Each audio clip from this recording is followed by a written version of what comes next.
was about halfway through that year when the teacher sort of taps you on the shoulder and says like, hey, so if your next half of the year mirrors that, we might see you next year type of deal. I was like, huh, that's weird.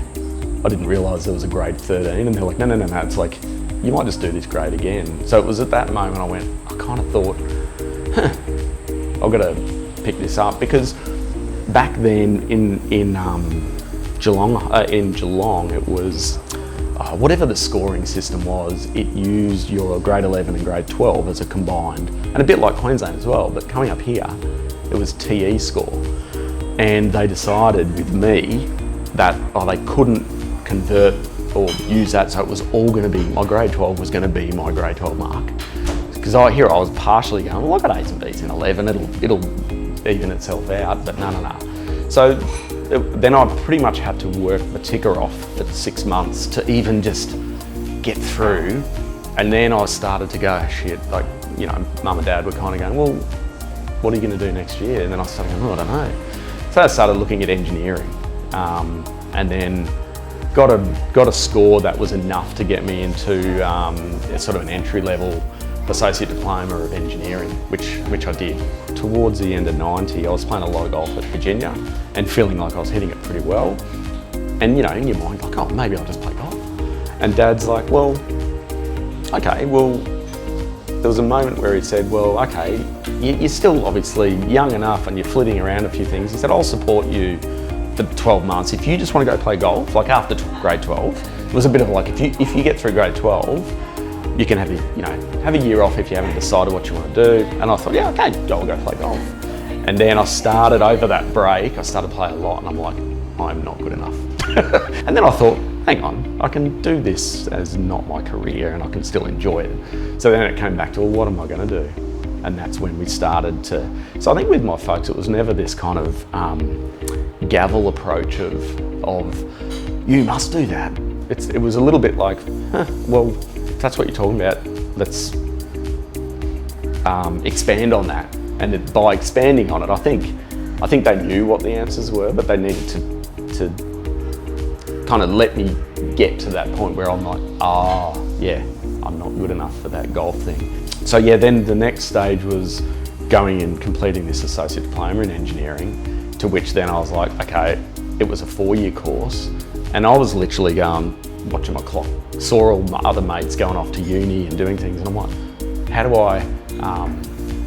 do I speed this up? Like you say, I was going to the course coordinator going, okay, so it's 4 years. Why is it 4 years? Oh, well, that's just how the structure is. I'm like, how do I do this in 2.5? And they're like, well, you kind of can't. I'm like, surely, like, I can pick up some other subjects. So I then just found myself going, you always get these kind of roadblocks. Oh, no, you can't do that. So I just grab the subject, and pay for it, and go and do it. So then finish that in 2.5 years. Graduate from that, and at the same time going, okay, I'll go and do the Bachelor of Engineering at QUT. So I got straight into there and started to do that. I was sort of about 3/4 of the way through going, do I want to be doing this? And at the time, Mum was working at GHD, which is a big engineering company, right? So she's a librarian up there, but kind of, she'd been there for 15 years or something. She got me in there, and I was roaming around hanging picture frames for the executives in their offices and stuff, printing things, just being the gopher boys sort of thing. But it was fine, it was giving me a taste, and I'm like, no, I don't think I want to do this, but I'm going to finish it. But whilst I'm finishing it, I'm going to enroll in architecture. Garden's point was the engineering faculty was down sort of the end and architecture was up here, and we had there was a little bit of crossover with some technology subjects where you go and mix with the architect, and I was like, these guys seem like a bit more fun. And instead of trying to go through that, whatever it is now, the QTAC system, and enrolling or applying to get in there, I did this thing again. I went straight to the admin office and went, I found out what subjects they do in the first year, and I get exemptions for some, so I just enrolled myself into them without applying to the course. I don't think I was doing it at the time, but your mind is sort of processing the things you're doing, and it is leading you there.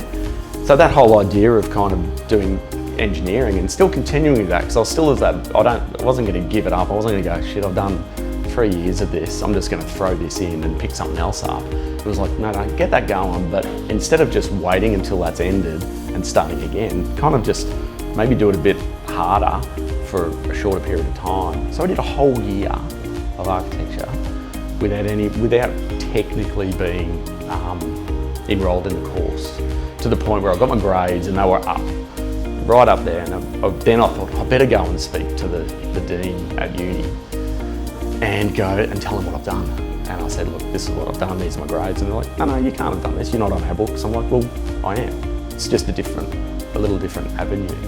And then they had no choice but to go, oh, well, let's officialise this, and then you can continue into second year, third year, or whatever it is. So it was a little bit about me going, how do you beat the system? But also about going, hang on, this is what I really think I want to do.